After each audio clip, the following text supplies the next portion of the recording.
any business you are in today, you are at a disadvantage as a leader or as an employee if you are not tech savvy. LA Clippers owner and former Microsoft CEO Steve Ballmer addressed a crowd in New York at Reverend Jesse Jackson's Rainbow Push Wall Street Project Economic Summit.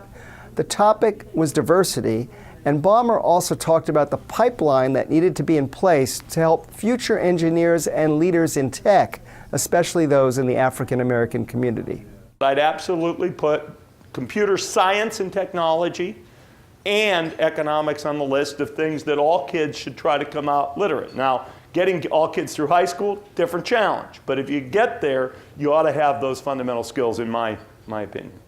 Ballmer talked about some of the programs in place at Microsoft that he felt really helped with diversity, even though that was not the reason the program was put there in the first place. We started a thing, probably 10 plus years ago at Microsoft called People Review. It wasn't a diversity review, it's a people review. Who's our talent, where are they going, what's the depth, what's the pipeline? But we decided at the time we had to have a specific call out. What was our pipeline look like specifically of underrepresented minorities?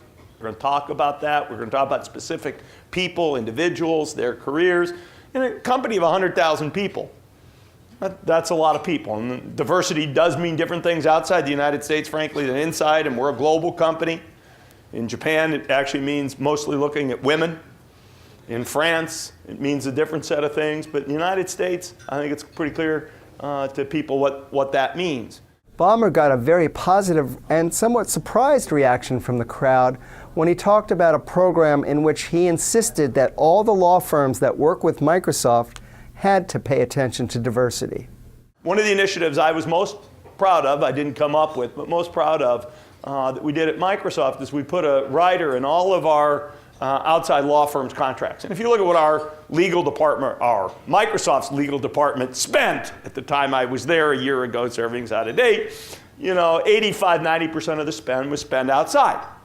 And we had a rider that said, any law firm that wants to do business with us has to have a minimum number and commitment for diversity in those law firms. We just wouldn't do it without it. I didn't come up with the idea, but it seems consistent with some of the themes that Reverend Jackson's talked about, we were talking at our table about at lunch, and it's certainly a profession where it can be done.